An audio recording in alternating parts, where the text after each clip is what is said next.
Wolfpack, what is going on? It's your boy, the Wolf of Roto Street, rotostreetjournal.com. We breed and feed fantasy wolves here with our first positional market check, starting at the top with the most important position. That is running backs. We're going to talk some strategy, how to invest in the position, some bargains that are emerging, some overprices that you want to avoid, and also some penny stocks. So this is the most, again, important position. It's why we're leading off with it as your drafts approach this weekend, making sure to hit it all. This is now live stream 3 of the day, so hopefully you've been able to catch some of the others. And if you're listening to the podcast, be sure to join us live on Facebook, YouTube, and Periscope. We answer all your questions live. Love to get interaction going, but if not, thanks so much for listening to the Fantasy Fullback Dive. We paved your path to 2020 titles. You can find all our show notes at ffbdpod.com in case you've missed any of that Fantasy Wolves series. Let's just dive right in, though, and of course, get your questions in as we go. Let's dive in with the investing strategy for the position at running backs. And if you follow this show, you know there's no surprise here. Breed the bell cows. RB, RB, RB. I'm hammering it all day. I've said that for years, but now there's a lot more science behind it. Great resources. Scott Barrett, you guys watching this already know I love this guy. I cite him all the time. He's coming on next week. Cannot wait to catch up with Scott Barrett. But he has long been a bell cow advocate, and he actually gives the reasons behind it. The stat he often cites, wins above replacement. How would a replacement level perform as compared to this guy? Christian McCaffrey last year, the next level of replacement, the RB20 in a 10-team league, he outscored him by over 15 fantasy points per game. That's an insane total. That is over 2 touchdowns worth of fantasy points. And that, of course, that was a ridiculous season. We understand that, the second highest scoring season of all time. But if you look at all these wins above replacements over the last decade, 20 of the 25 top wins above replacement levels have belonged to bell cows. That's a ridiculous 80% rate. That's how valuable they are when you find the right ones. It's obviously a volume-based argument. If you get a guy that's getting carries and receptions, of course he's going to have a higher floor and ceiling. But then you look even further. You look at the ESPN win rates. Who had higher than 55% win rates? Bell cows accounted for 19 of 40 of those. So nearly 40%, nearly half of that was bell cows compared to all the other positions. He did the math out. It's 1.7 times as likely to have a high-end running back versus a wide receiver, 3.1 times as much value to a high-end running back as a high-end tight end, and 4.7 times as much as value high-end quarterbacks and defenses compared to running backs. So just an insane amount of value that running backs bring you.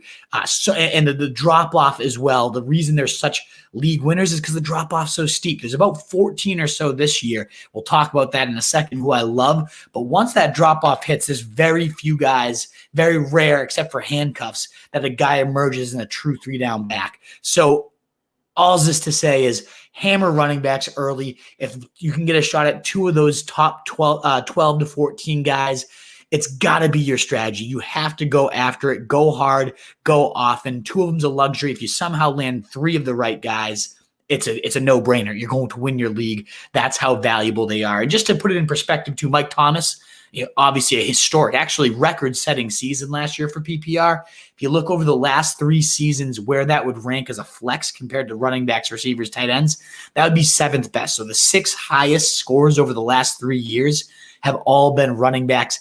8 of the last 10 have been running backs. I just need to keep hammering. When you get the right running backs, you win your leagues. Now, obviously, the bust rate's higher. It's not as safe as, say, a Julio Jones. You know what you're getting in round 2. But we're not here to just, get 5th place. We're here to win, and winning comes with bell cows. So I wanted to emphasize again, go running back, and probably even running back again. And in that respect, who are some values? If that's the tough part of doing like a value show here is if you're going early, there's only so much value you can gain, right? The first 3 rounds, you can't necessarily just gain all these picks worth. Whereas wide receivers, there's tons of mid-round, late-round guys where I'm going, 40 spots above the ECR. The running backs I want, they're typically gone by pick 40 or so, and there's only so much value to gain. But one of them as we start to get to some names, is Austin Eckler. Continues to fall to round 2 in most drafts, including best ball, including high stakes leagues. And I just don't understand it. The guy was the running back 4 in PPR leagues last year, splitting time with Melvin Gordon. When Melvin Gordon was out, he was the running back 2. Melvin Gordon's now gone. Only Christian McCaffrey outscored this guy. And sure, there's some concerns. Josh Kelly's looking good. 3rd round pick. Justin Jackson, get the fuck out of here. Like, the guy had at least 18 touches in every game Melvin Gordon's been out throughout their career together. He's always been around that 70 to 75% snap rate. They talked about using him in the slot even when they have other guys out there. I understand the drop off with Rivers. The river of targets is a very real thing to running backs. I mean, 100 targets minimum to the position every single year of his career. Yes, it's a thing and it's true. But that doesn't mean Austin Eckler is just going to suddenly disappear. He could still be the passing game focal point behind Keenan Allen. So I am all about Austin Eckler, a round 2 steal right now. Make sure you get him. It looks like we got a couple questions coming in. Adrian Reyes, great to see you. Thanks so much for tuned in. And Mike Clay, I've seen you draft Miles Sanders at 9 in best ball, but I have players Mixon and Drake ranked ahead of him. They went above me in the draft. Mixon went at pick 8. And Drake with the walking boot, I've actually adjusted it, and him and Miles Sanders are neck and neck. Thought I had a better chance to get Drake in round 2 because of the recency in his news, and that's how it played out. I ended up getting him right there. But Austin Eckler, definitely my guy. I have him at 9 overall, and if he's falling to round 2, I think that's a good point, Mike, is even if I take this guy at 9 overall, if I think he could fall to round 2 to me, the bargains you wanted Bry at price. You're not going to pay just because your car is worth $20,000. If someone's offering it to you for 18 grand, you're not going to be like, oh, well, it's worth 20. Let me pay you 2 more grand. Get the discounts. That's what this is all about. And I thought I could get the discount on him, as has been the case.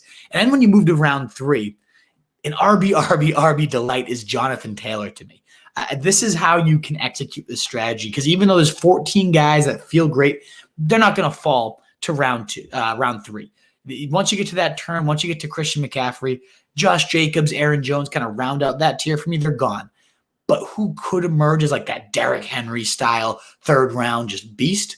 It's Jonathan Taylor for me. You're looking at an elite, just generational, averaging over 2,000 total yards per game talent, now running behind the best offensive line in football.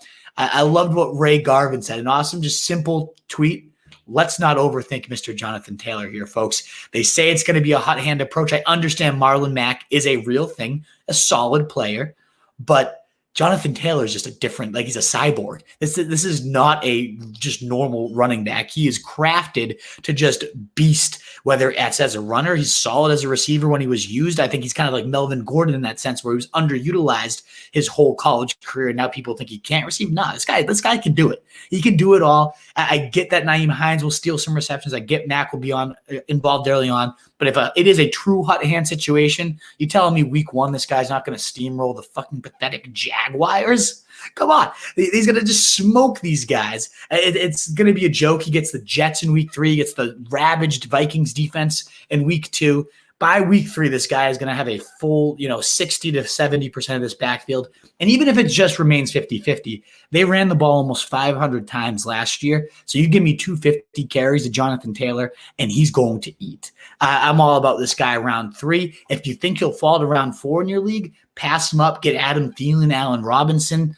There's some great receivers in his range. But ultimately, if I want to subscribe to this bell cow, and I know he's not going to make his way back to round 3, I would much rather have him than Connor, Gurley, Carson, just these guys we've seen and then they've done well, but give me the upside of the unknown here, the young, fresh stallion behind the best line, not the brittle workhorses that seem to be on their last legs here. Let's get to a couple more questions before we move to our next bargain. Mitchell Chavez, I have Bell and Ingram as my main backs with Moss and Mack as backups. Have a lot of depth at wide receiver. Should I try to trade for a top 10 RB, or do you think I'll be good with those two? I'm not into those two. In fact, I think they're both on my overpriced list right now for a reason. It doesn't excite me, Bell. You're in the Jets. It's disgusting. They're saying Frank Gore's out playing him right now. It's just a gross situation. Anything tied to Adam Gase, you don't want. You simply do not want Mitchell. So if that's your top guy, because I like Ingram. I mean, he had 15 touchdowns because of how explosive that offense was last year.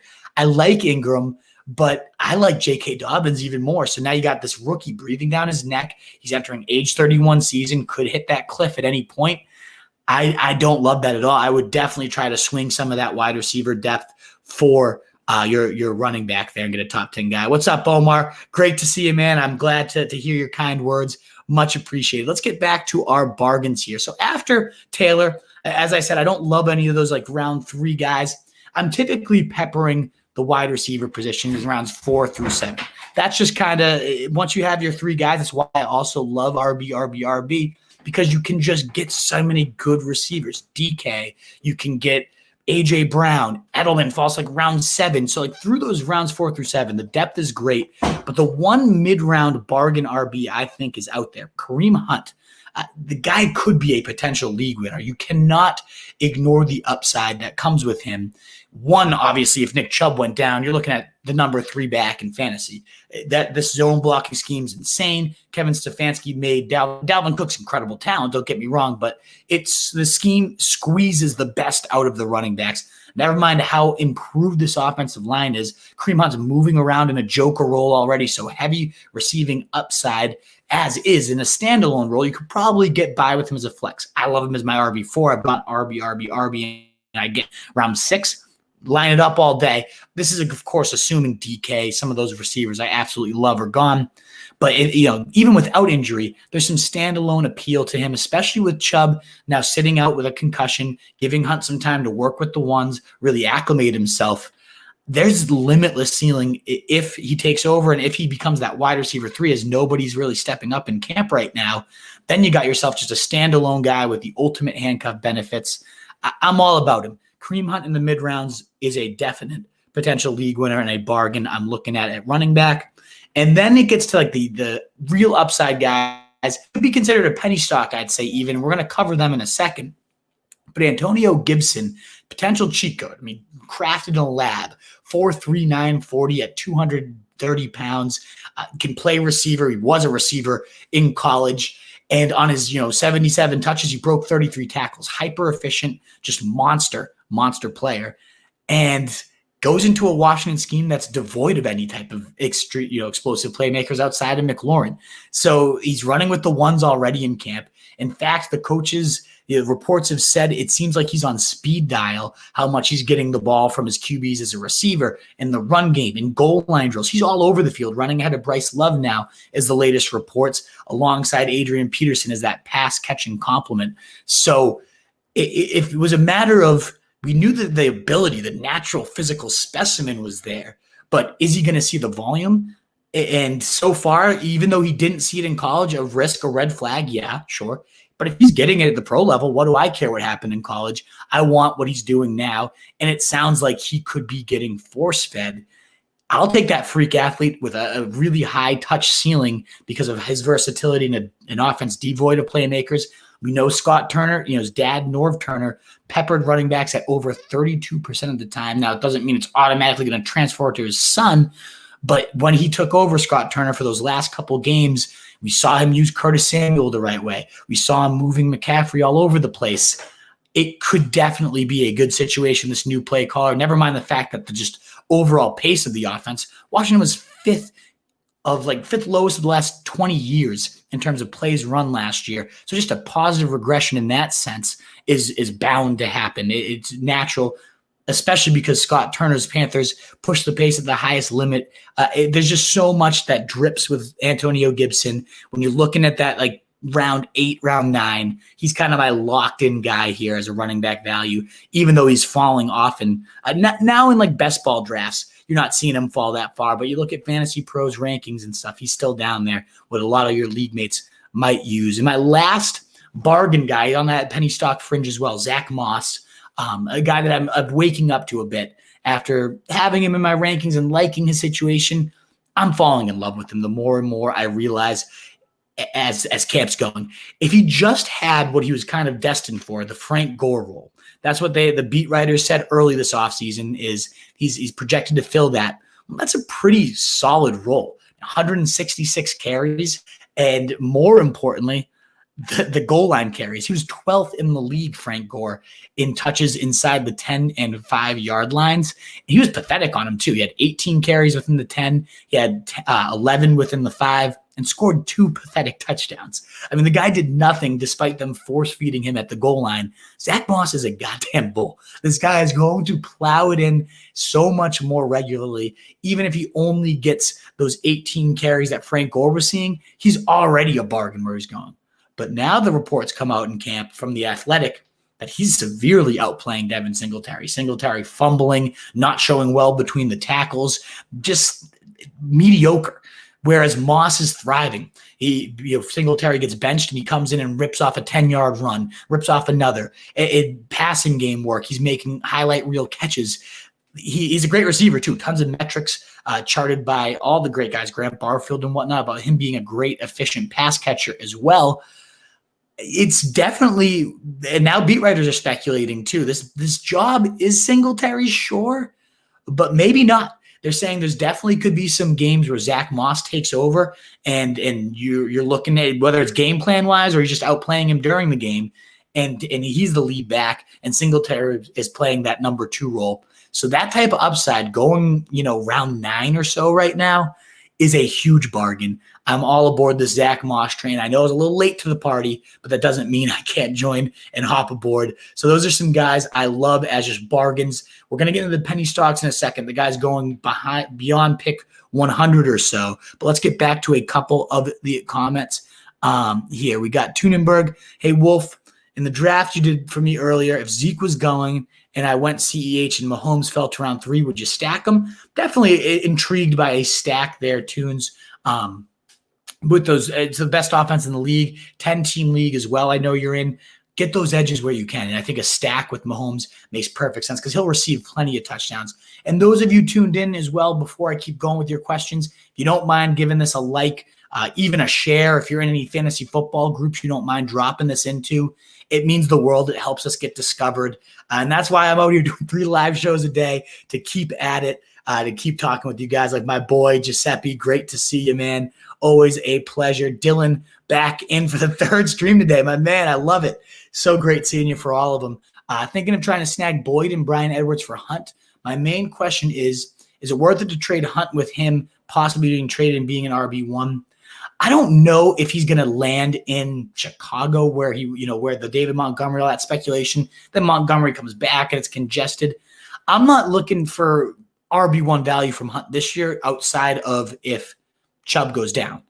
Now, if this is a dynasty league, he is a free agent, unrestricted free agent next year. And if he gets a 3-down workhorse role, which he deserves, which he should get, he definitely would be an RB1 in those type of situations. I don't think it's happening. Why would the Chiefs, the Browns sign him to that deal and keep him around even with Chubb, even though they, I'm sure, have had offers? I think they want him there and they want to see what they have. But ultimately, it depends on your wide receiver situation here. If you really need the injection, I say take it because I love Boyd. I think emerging as Burrow's clear number 1 is a huge development for him with AJ Green being out. I like Boyd a lot, but ultimately I'm not sitting here saying you need to move Hunt either. I just told you one of my favorite bargain running backs. So it depends on your team composition. If you're stacked from the backfield and you need that dependable wide receiver, I say you can pull that trigger. Frazier, good to see you. Not sure what that means. Who are your 5 favorite running backs to target late and could have a role if the starter goes down? Well, this is a perfect segue, Omar, because I'm getting into my late round running backs. So perfect question. I'm going to pull them up now. I'll cover first the handful of guys I think could actually have value without an injury. And then I'll tell you the guys, if a starter goes down, which ones you definitely want to target. The one guy that I keep coming back to, especially these last couple of days, Damian Harris. Very, very real 12 touchdown upside beyond round 12 right now. And I say that because LeGarrette Blount only 4 years ago, 2016, did that exact thing. Nobody wanted him. He was the odd man out. And then as camp went, injuries in front of him, he was the one that was available. And Bill loves the guys that are just showing up every day, taking the poundings and continuing to work and get at it. And that's all Harris has been. With Sony Michel out, with Lamar Miller still not padded up, Harris has come in and just been the quote sensational. As a runner, cuts they've never seen. As a receiver, natural, smooth, great pass catcher out of the backfield. So now you get a guy in an offense that's going to be ground and pound. This is a different Patriots offense from everything we've read out of camp. They're playing in Newton's strength. It's going to be all about controlling the clock, being physical. The line is embracing that. And who doesn't as a lineman want to just go blow the guy off the ball rather than pass protect and absorb it? And so this is their mauling identity. And Harris really fits that. He's a bruising type runner. He's showing that throughout camp in goal line drills, thriving. But then he brings that edge as the pass catcher, giving you that versatility that Belichick loves, that you can't know what they're going to run, whereas they're so one-dimensional when you have Sony and you have James White in. You know what's going to come. Harris is bringing that little element that the defense isn't going to know what's going on when he's in there. And that's why I think he very realistically could hold on to this gig.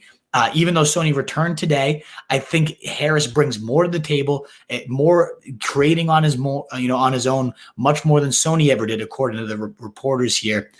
I love it all. This is an offense that's, again, going to be very physical and generate some good scoring chances. I think Harris could be a monster that you get after round 10, all about his upside. And the other must-have late-round running back I got is Jerick McKinnon. And again, these seem hyperbolic. Like I'm not going here for headlines, but he could catch 60 balls also beyond round 12. Every report, it looks like the 2018 McKinnon, when they signed him, that Kyle Shanahan was getting lost in the film while he watched him, was foaming at the mouth, couldn't wait to unleash him. And then, of course, the injuries have racked up. Is it a concern? Of course it is. He hasn't played in 2 straight seasons, but all the reports are saying this guy's fully healthy. He's ripping up the practice field. He's making cuts that are ridiculous. He's running wheel routes past cornerbacks. He's, the Athletic speculated that Jerick McKinnon could lead this team in 20-plus yard receptions because of how open he's getting at will against no matter what he's getting covered by. It's a mismatch nightmare, and he's got that third down role on lock. And we'll talk about the other running backs later in Overprices. But I want the guy with the clear-cut, defined role right now, and that's McKinnon. We've seen guys under him, Devonta Freeman under Shanahan, Steve Slayton. Carlos Hyde had like 80-something targets under Kyle Shanahan. He's going to use McKinnon. He's been waiting to do it. He wants to prove Kyle Shanahan a proud guy, that he wasn't psycho for giving him such a big deal. He's definitely going to pepper this guy. And then you give the upside that, hey, maybe this guy is just a better pure runner than Mostert, than Coleman. What if he takes over the 3-down role? So you're already getting that standalone PPR upside. And then if he just takes over the backfield because he's just, a better athlete, a freak athlete, ridiculous athlete. Yeah, I mean, there's some very, very real upside that falls to around like 15, 16. You have to have McKinnon circled, a definite must draft for me. And then I think you mentioned him, Omar. I love Boston Scott. Sneaky standalone receiving upside, but also that handcuff upside too. You look at what he did last year in those last 4 games when he finally emerged on the Eagles. 16 touches, 128 yards from scrimmage, a TD, almost 25 fantasy points with the RB5. Couple decent, week 15, week 16, 13, 9 touches. He was RB23, RB37, and then another monster week, 3 TDs, 138 yards on 23 touches, the RB2. He was the PPR RB7 for those last 4 weeks. Now he's getting drafted beyond PPR, RB55, even with Sanders a little dinged up. It doesn't make sense to me. We know how the Eagles use their running backs. They have Darren Sproles. They always have this kind of guy. They love to make a gadget player. And Scott's that guy. And if Sanders does miss time, there's really no one else there in his way. They've already kind of speculated it won't be Scott. They'll come and sign somebody. But they used Scott as a workhorse when Sanders missed time last year. I think he would definitely crack 12 to 15 touches if Sanders misses time. I think he's a good bet for 7 looks or so, particularly as a receiver. I like him a lot. I think Boston Scott going, pick 150 brings a ton to the table. And then, as you alluded to, of course, upside handcuffs make great penny stocks because you stash them. You're not depending on them because they're going late. But if something happens to a starter, who could be RB1s? You look at Chase Edmonds. We've seen him put up 30-point days. If Drake is eliminated, this is a backfield that routinely have their lead RB in there for 70+% of the snaps. I think Edmonds would be an every down horse. I think he's got a solid receiving floor. I think this offense takes another step forward. So that's why I love Drake. And I think pretty much all of it applies to Edmonds too. Maybe not quite the talent of Drake, but it's not like Drake is this world beater. He's just in a beautiful situation. That's why I love him. Edmonds would inherit that if Drake gets hurt, and Drake's in a walking boot right now. So of course, he's one of the priority, maybe the number one handcuff in fantasy football outside of Kareem Hunt. Tony Pollard, incredible talent, stuck behind Zeke right now. Hopefully we'll get some standalone work despite that. But if Zeke ever went down, he showed some nice 3-down ability. They talked about him as a 3-down horse while Zeke was holding out last year. And that offense is just going to be unstoppable. So if this guy's never coming off the field, explosive receiving, he might bring a dimension that Zeke truly can't to this offense if he became the guy ever. So probably those two, my favorite two handcuffs outside of Kareem Hunt. But two guys that never get discussed in this, like if starter goes down, would be an RB1. I think DeAndre Washington for the Chiefs is one of the more overlooked handcuffs in fantasy football. Often goes undrafted. But what happens if Hilaire takes this huge NFL hit? I love Hilaire, my number 4 overall. This is not me being down on Hilaire. But if he just got knocked out of a game at some point, DeAndre Washington averaged 18 fantasy points per game in his starts with the Raiders. This guy would be another cinch. We saw Damian Williams put up 25 points per game whenever he saw 60% or more of the snaps last year. I think DeAndre Washington is maybe not quite as good as Damian Williams, but like a half step below. He would be more than fine. He was, Pat Mahomes' Texas Tech teammate. They've already got that rapport going. They like it. They've played him, the Chiefs, in division. They go out and make sure to sign him. He definitely has featured back qualities if he becomes a featured back. I don't think he does without Hilaire going down. I don't think this is a committee. I don't think he's good enough to force a committee. But if he was forced into a start or 5, I think you're getting yourself a weekly RB1 until Hilaire came back, and nobody seems to talk about DeAndre Washington. So huge upside with him as a handcuff. And then the last one is Benny Snell, and maybe the most important handcuff because James Conner has to be the most, if not one of the most, injury-prone backs in the NFL. And a lot of people flock to Jalen Samuels, Anthony McFarland, their 4th-round exciting rookie. But all the talk out of camp is Snell is slim, he looks good, and he's the clear-cut number 2 to James Conner. And we all know the Steelers' workhorse, Mike Tomlin, coming out and flat out saying, I love a featured guy. Our guys rally behind it as an offense, and the proof is in the pudding. His lead backs have averaged well over 20 touches per game, well over 20 fantasy points per game. Even Conner as the featured back, even D'Angelo Williams, whether it was Le'Veon Bell, this is a featured back offense. Conner was even a featured back last year. He was the RB9 in the fantasy points for the games that he finished. And that was when everything was going as bad as it could for this offense. So as long as Benny Snell makes a start, I don't think he's anything that much further off than James Conner. He can receive the ball and slim down, looking explosive. Another guy that just goes undrafted, never discussed as like an RB1 type of handcuff. Never discussed, doesn't go in the price range of Edmonds and Pollard, but has all that upside, and he's behind the most injury-prone running back in the NFL right now. So those are my upside penny stocks, Omar. I hope that helped. Let me now look at some of your other questions before we move into overprices here. And again, anyone tuned in, if you like it, you can share it, drop it into fantasy groups. It's just the more and more you help us to get discovered, the better it is for us. I just greatly appreciate it. Thank you so much for even being here, though. Mike Clay asking, Damian Harris on waivers, drop McKinnon or stay put. You saw the team.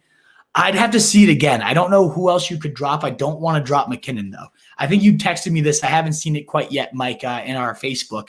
I'll have to double check it. But I want Harris. I guess if it's between those two, I have Harris just a little higher, unless it's full PPR. Oh, you said right here, PPR league. So McKinnon probably is the safer bet for PPR. I want them both, though. I really do. I think McKinnon has the more guaranteed, like as long as he's healthy, he's going to be that 3rd down back. Whereas Harris, if Sony comes back, we know the Patriots have played games with their running backs before. I think his ceiling is higher. He has the definite higher upside to hit right away if he's that number 1 back. But McKinnon's definitely a little more locked in. I have those two neck and neck in my rankings. I wonder if there's anyone else you could drop instead of McKinnon, because I'd love for you to have them both, my two favorite guys.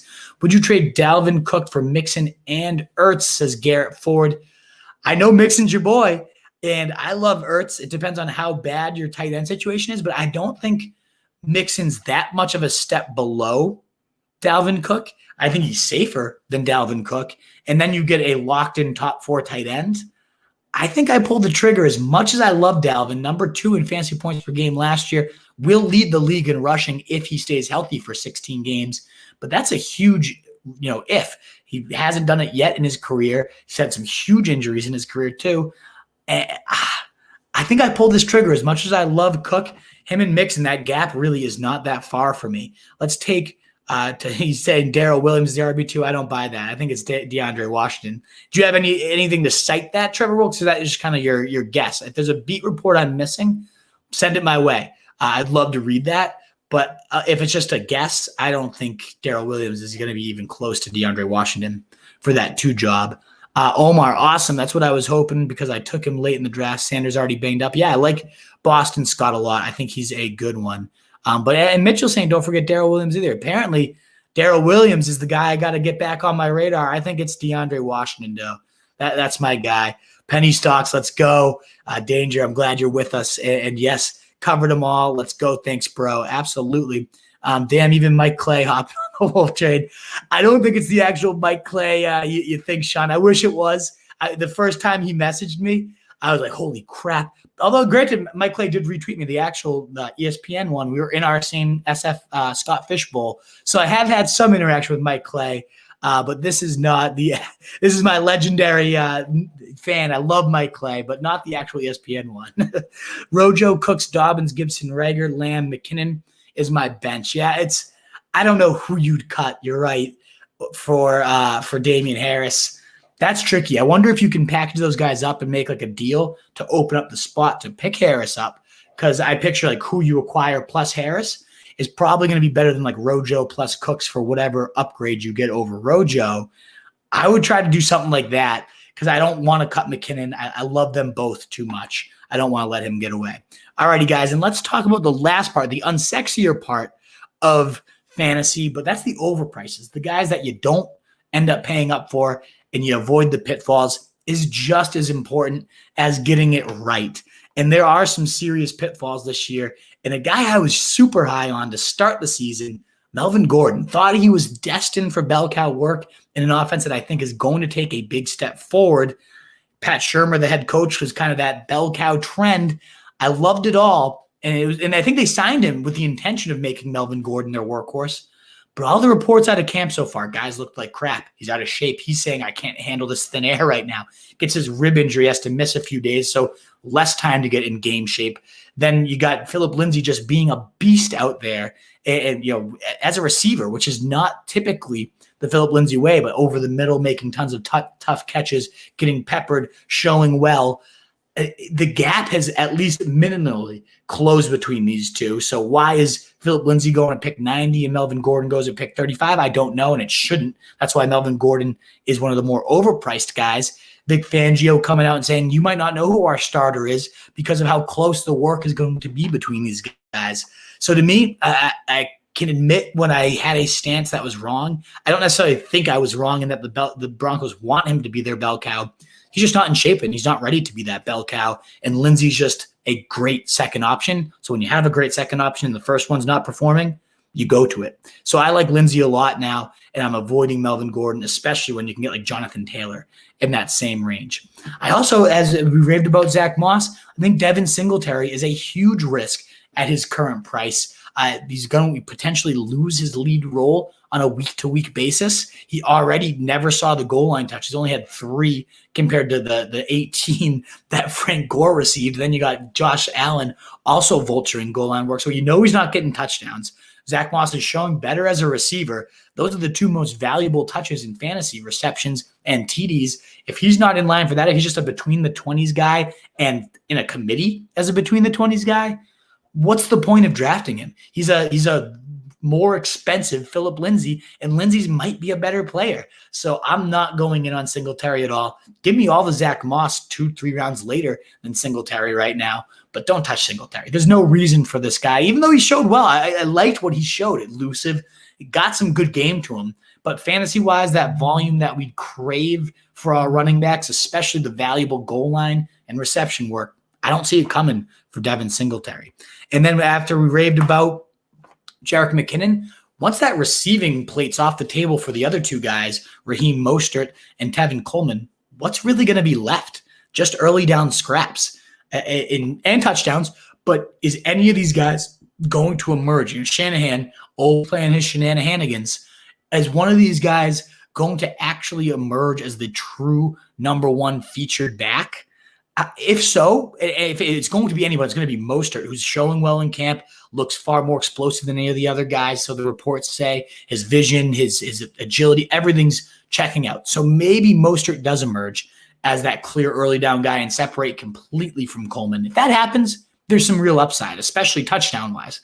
But if it's one of those things where they're alternating series like Shanahan loves to do, where it's one time it's Coleman on the goal line and the next play it's Mostert, it could just be a weekly nightmare because you know they're not getting the receiving work at all with McKinnon now back. Why chase a split-up backfield for the least valuable touches in fantasy? I want to see Mostert succeed. I think he is clearly better than Coleman. Coleman's like, don't even bother considering him. If Mostert's sitting there in round 6, late round 6, early 7, there's certainly a case to be made, and I might pluck him, especially if I needed a running back, which I won't because I'm going RB. But still, I like Mostert. I want him to succeed, and I think he can if he gets the work. But now with McKinnon showing so well, I am definitely a bit more nervous of Mostert or any of those early down guys seeing that work. So you got to be a little more cautious, unfortunately, with Mostert. And again, I wrote about him as an RB1 earlier in the offseason, so I love the guy. He could succeed if he gets the volume. I just don't see it happening. And this one's simple. David Johnson. Ew. Like, why? Why are we going back in on him? Volume in round 5. I get it. Yeah, touches are the lifeblood of fantasy success. Leonard Fournette last year on touches alone, despite everything going wrong for the guy, was still the RB7. So if Johnson has a Leonard Fournette-esque season in terms of usage, maybe, just maybe, he'll do something. But it's like the David Montgomery now hurt. So he was on this list until he got hurt. It's just that type of narrative. Like, I get there's volume there, but if my guy's not going to do anything with it, what does it matter?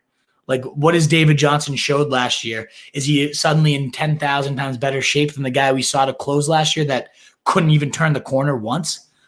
I don't want to take that risk. Yeah, I'll admit it's a spite type of pick too. I had him in 4 out of 5 leagues as my first rounder. He tanked a lot of my seasons, so I don't want him. And then there's nothing wrong with that. But he's a hill I'm willing to die upon because Bill O'Brien doesn't throw to his running backs anyways. He's also splitting that with Duke Johnson, so a limited running back receiving pie that he's not going to get the full complement of. They don't typically pound it when they get in. They love Deshaun Watson. I think it's going to be just an air it out style offense. And yeah, Bill O'Brien's going to want to prove the world wrong. He's going to try to feed his workhorse. I just don't think he's going to do much with it. I'm not a David Johnson guy. Won't be ever again. Maybe he'll prove me wrong, but we've been chasing his 2016 for 4 years, and he had like one decent season mixed in there, top like 10. But even then, you took him at 1 overall, and he finishes like the RB10. It wasn't anything that he returned good value for you. I'm not chasing the David Johnson trap anymore. Last year was my last dance. It was a hideous dance. I never want to do it again. Last couple here, overvalued. James White, again, fresh off that Damian Harris praise. What does Harris do that, Sony Michel didn't? Is catch the ball. And James White will still definitely be that locked-in third down guy. I'm not saying he's suddenly not in this offense. He's always going to be a staple. He might be on the field with Harris at times because he's such a smooth receiver. But this is not the Patriots offense of old. It's going to be ground and pound. It's going to be enforce the will, let our defense win the game as we control the clock and control the pace of play. And in that style offense, James White's role is not nearly as targeted as what it was under Tom Brady. He'll get his third down work, but again, I think they're going to be all focused on run it, short third down. Maybe White comes in, gets a nice 4-yarder, but this is the type of guy I love. Again, Scott Barrett's argument where it's like, what ceiling do we have here? We did see a ceiling a couple seasons ago when Michelle went down. There was nobody else, and White just became a pseudo bell cow, and he was a monster. But now with Harris there, Burkhead, healthy, he's never going to see that true workhorse role that made him a monster just a couple seasons ago. That was by far his ceiling. And I don't think we're going to, I think we're going to get a career low in touches because of what this offense is going to look like this year. So to me, a decent floor, but now it's lower because Harris is going to eat into that receiving work. The ceiling already wasn't very high. At his price range, you can still get like Marvin Jones, Will Fuller, some upside wide receivers, dip into that tight end pool, get Hayden Hurst, go for your upside QB if you really like Brady or Carson Wentz. There's just nothing White's bringing to the table, and I've actually bumped him below Damian Harris because I want the early down and touchdown equity here, not the shaky receiving work that James White's going to get. And the last overpriced guy, in addition to Kerryon Johnson, why? Why draft him? Marlon Mack, the same argument. Why? What's the point of it? Marlon Mack, I guess I see a little bit more because I like him as a player. What's Kerryon Johnson ever done? I haven't seen great play out of the guy yet. Even when he was getting workhorse feedings last year, just didn't do much with it. Got hurt. Openly admitting I can't do the things Swift does. If I was here to help him, what am I supposed to tell a guy that does more than me? The guy's quit. He's tapped out. He doesn't care. Kerryon Johnson is useless. Any fantasy capital spent on him is useless. There's literally nothing you could tell me that would give me reason to draft Kerryon Johnson unless Swift just fell off the face of the earth tomorrow. There's nothing I want to do with Kerryon Johnson at all. Committee backfield, even if he does end up taking over, Swift's just that much better, and he's already admitted it. He's tapped out. There's nothing that you can do with Kerryon Johnson. Don't do it. Just don't do it. No need. And that's it for my running back market check, the bargains, the overprices, and the penny stocks. I hope that was helpful. Now let's get to your questions for the rest of this. Sorry I'm late to the party. Sion, no problem. Glad you came to the party at all. How are we handling the Washington backfield? Well, first, as I had mentioned in my bargains, one of my favorite bargains is Antonio Gibson, running with the ones alongside Adrian Peterson. The quarterbacks have him on, quote, speed dial because of how often he's touching the ball. I get the red flag of him not getting college work. If this guy's so freakish and athletic, why didn't he get it? I can't answer that question. I don't know, but it sounds like the Redskins are prepared to force feed him. And if that's the case, this guy the sky's the limit. Scotty Turner's going to move him all over. He's going to pepper him, get him good looks. So I'm all about him. Bryce Love, an intriguing penny stock potentially. Adrian Peterson's going to get like 220-something carries, and he's probably going to get close to 900 to 1,000 yards. It's going to be disgusting doing it. But this team should be playing from behind more often, so I want the pass-catching compliments more than him. And we just know what AP is. Like, if you really need that floor buffer, go for it. But there's going to be, Emmanuel Sanders or some good-looking wide receivers, good-looking tight ends, Jonnu Smith. Like, you don't want to pass up on these freak athletes that could be league changers for a plotter. We don't need that at this point. We got Steve Michelson. Great to see you, brother. Who are you higher on, Jerry Jeudy or CeeDee Lamb? Off topic, I know. Answer whenever. I like CeeDee Lamb personally. I don't know if you're talking about for just this year or for long-term or both. I think I like CD for both. I think I just like him better as a player, even though Jeudy is maybe the best route runner we've seen in the last 5 years. Very, very just unstoppable when you move him into the slot and he faces those guys. And he's been unstoppable in practice so far. So right away, I think Jeudy has a clearer path to targets. He's the clear number 2 to Sutton, maybe even ascends to the number 1 by the end of the year, whereas CeeDee Lamb has to get over both Gallup and Cooper. But I just like that Dallas offense and Dak much more than what, Denver. We've seen Dak and that offense explode already. They led the league in total yardage last year and now should be even better with a weapon like CeeDee Lamb. So give me a piece of that offense. That's the one I'm trying to crave versus the offense that could get a lot better. They still want to be ground and pound, defensive control type of game. I don't think they'll be able to. A lot more shootouts coming there. But I like CeeDee Lamb. I know it's not as clear of a path to targets, but this guy after the catch is just unlike anybody that we've seen among the best. And in that slot role facing number 3 guys, it's going to be game over. I'd rather have him at his price than any of the other Cowboys receivers, because I think they all have 1,000-yard upside potential, and he's the cheapest. So Ole, you're talking running backs. No, you can ask any questions. That we're off running backs at this point. Devil's advocate, make the case that CH is overpriced. I won't, Danger, because he's not. He's going in like 9, 10. If he falls out to round 2 sometimes, it's just like this guy's a feature back in a Mahomes offense. There's no devil's advocate here unless Andy Reid just decides he's a rookie and I can't force feed him right off the get. That's the only devil's advocate I can see. But all the reports are he's been the featured back every day with him since Damian Williams opted out, and all he's been doing is thriving in that role. So there's no devil's advocate here. I'm not even bothering. Not even going to bother with that. Joe Deanstay, good take on Moss. Glad you liked it, man. I think he's a great value pick, especially around 9, sometimes even 10. Like, absolutely. What's the latest round you'll take him if he's there? Can you remind me, Antonio Gibson, if that's who you're talking about, AP? But Gibson, I try to get right around that 9. I'll take him above Zach Moss, who I was just raving about, just because the ceiling's a little bit higher. I love him round 9. Like, that's my guy in round 9. Just lock button. That's the point where, like, Marvin Jones, Fuller, the receivers are kind of gone. Give me that Antonio Gibson lock button round 9. Any love for Duke since DJ could fall flat? And I don't know. I don't think DJ disappears. I just think he doesn't do anything. I think he keeps getting force-fed and just doesn't really impress. I don't have any faith in the running backs in this offense. I don't. If DJ gets hurt and falls off the face of the earth, yeah, then I could like Duke a lot. I think he's always deserved a 3-down role. I had him like mid-round league winner last year once Carlos Hyde was – before Carlos Hyde was signed and once Lamar Miller was eliminated. I loved Duke Johnson. I still love the player. I really do.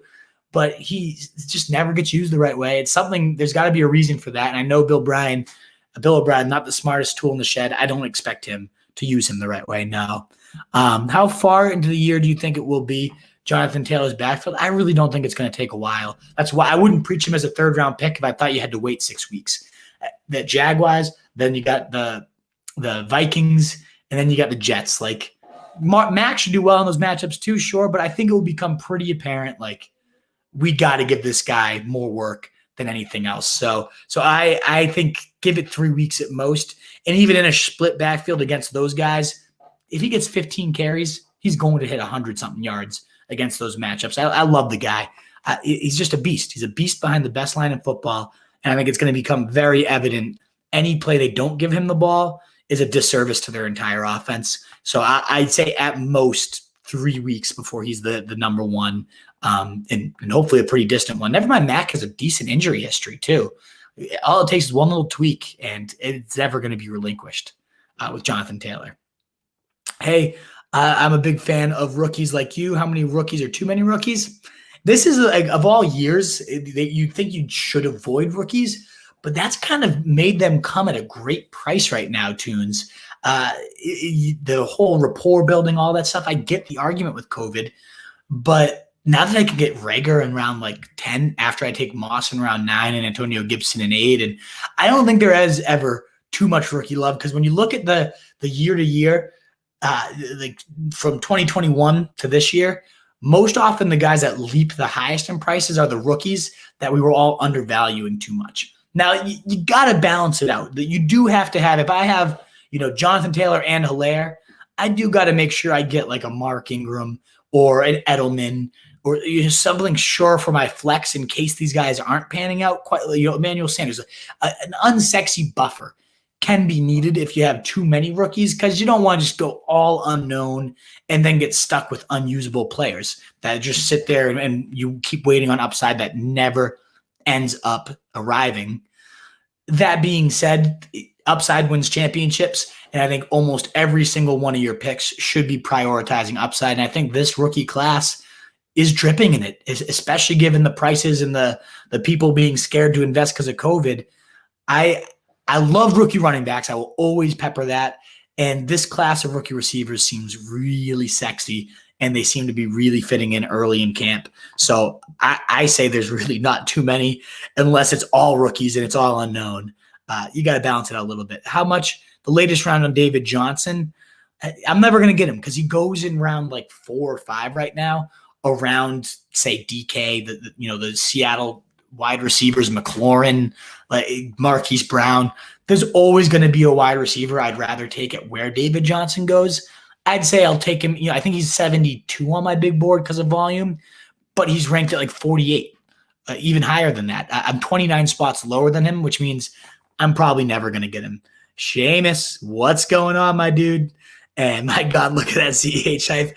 It's the truth. It's so true. That's why I love it. Got Rager, Moss, Judy, and Lamb happily as rookies. Yeah, they're all great talents, and great talent typically rises to the top. We can't always assume rational coaching. We can't always assume they just jump and translate. But yeah, this rookie class is loaded at all running back and receivers. I just loading up. The price is right. Once you hit round 8 to round 15, there's so many good late round rookies. I love all those ones that you listed, Mitchell. All great picks.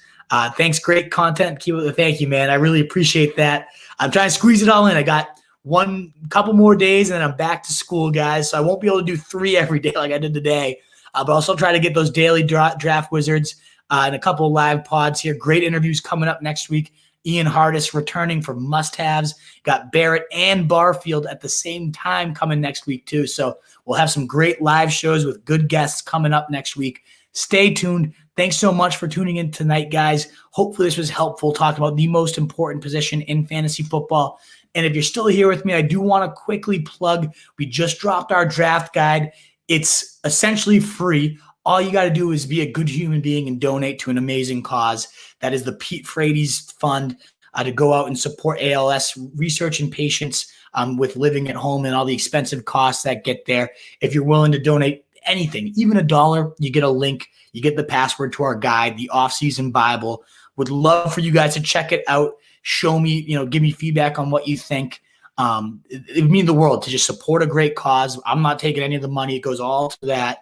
So visit rotostreetjournal.com/Frates to learn more. Or if you want to check out our Bible and you're willing to donate, go to petefrates.com/roto is the way to just get right in, pay it, and get your guide. But if you want to learn more about why I'm going for this cause, local guys, as Tunes is saying, Team Freight Train. We grew up with this guy. I'm still friends with Andrew to this day, his brother. So all about trying to use this, my Scott Fish Bowl nomination, all about raising money right now. So we're using the guide to do as much as we can. So check it out. Thanks so much for everyone that tuned in. If you're just listening to the pod, your reviews mean the world. Reviews, subscribes, listens. You guys are the best. Tell a friend to tell a friend. Exactly. That's the toughest part with fantasy. I want you guys to recommend me, but I know I can be like your secret weapon at the same time. So it's tougher to grow in that sense, but find the people you don't know, recommend us out. And as Daniel says, send a copy of the link. I will. I'll post it on Facebook. I'll post it on everything. So check that out, guys. Thanks again so much for tuning in. You can find me at RotoStreetWolf if you're listening to the pod. You can check out our show notes at ffbdpod.com, the Fantasy Fullback Dive Pod, with all our show notes. And rotostreetjournal.com, where we breed and feed fantasy wolves, is where you can find all our writing. And it's been plentiful this offseason. So check us out. Thanks again so much. The Wolf is out until tomorrow.